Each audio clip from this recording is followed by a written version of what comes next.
The divine art of combat. The divine art of combat in Kemet, the sacred science of the warrior kings. In the golden age of Kemet, when the Nile ran like a mirror of the heavens and the mountains of Tarseti, Nubia, burned crimson in the setting sun, the art of war was not merely a means of destruction, it was a sacred science. The warriors of ancient Kemet were not mere soldiers, they were guardians of Ma'at, the eternal balance, the divine order that bound gods and men alike. Every motion of their spear, every disciplined march beneath the banners of Ra was performed with spiritual precision and cosmic understanding. The sons and daughters of Kemet trained under the watchful gaze of the Netjeru, divine beings. Their physical mastery was married to spiritual insight, for to go into battle without harmony between Ka spirit and Ba soul was to fight as one already defeated. They knew that the first victory must always be within. The ancestral training grounds, from the deserts of Waset to the cliffs of Napata, warriors practiced in silence, learning the rhythm of the earth, the flow of the winds, and the subtle geometry of motion. They trained in the house of life, where martial skill was taught as part of divine education. There they learned to wield Kopesh, the crescent blade curved like the moon of Heteru, designed to slice through both armor and arrogance. They mastered the throwing spear, Hetep, balanced to strike swiftly as the falcon of Heru.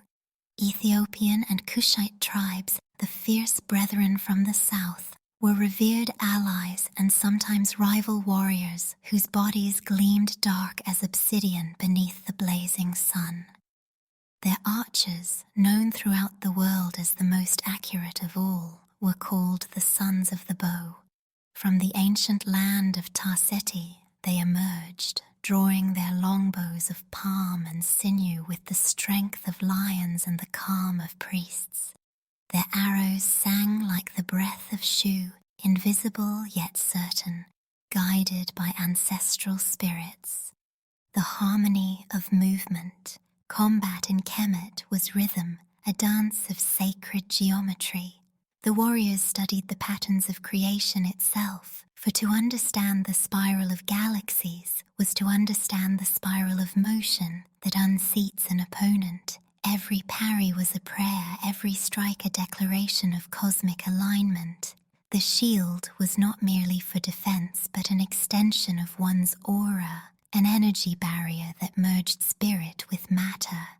The armies of Kemet moved in disciplined formations that mimicked divine order, each rank an echo of the constellations above. The charioteers, descendants of Nubian and Theban bloodlines, thundered across the plains with horses adorned in gold and lapis lazuli. They drove their chariots as though the sun itself burned beneath their wheels, loosing arrows with such precision that enemies spoke of them as beings guided by the gods.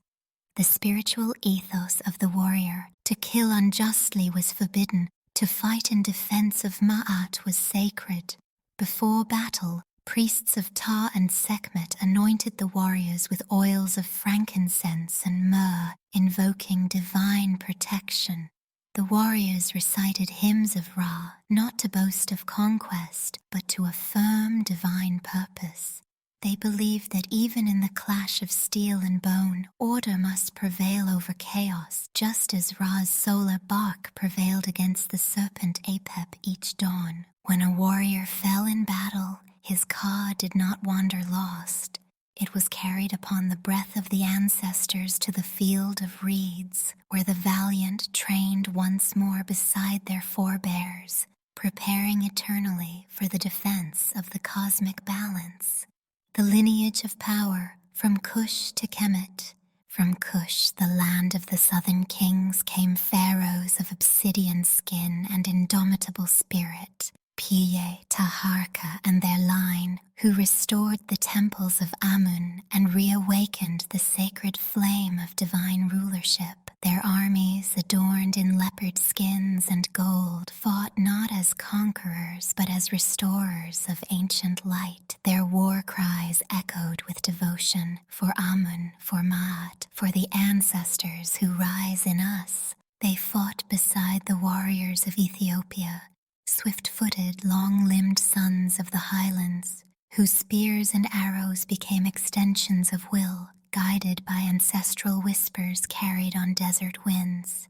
Together they formed a living bridge between heaven and earth, proving that to fight in divine alignment was to merge with eternity itself. In the memory of these sacred warriors, let it be known, they did not fight merely for land or gold. They fought for the rhythm of the stars.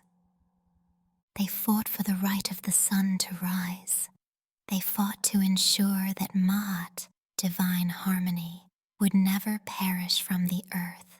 Their spirit still marches in every descendant who honors the ancestors, who studies the sacred sciences, who walks in balance between shadow and light. To Peri and all united in ardent pursuit of ancient Kemetic wisdom, our spirits, entwined, drift to a timeless convergence where we stand as one.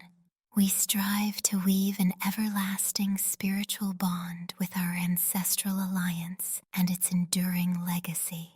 This has been a Sharri Plaza presentation.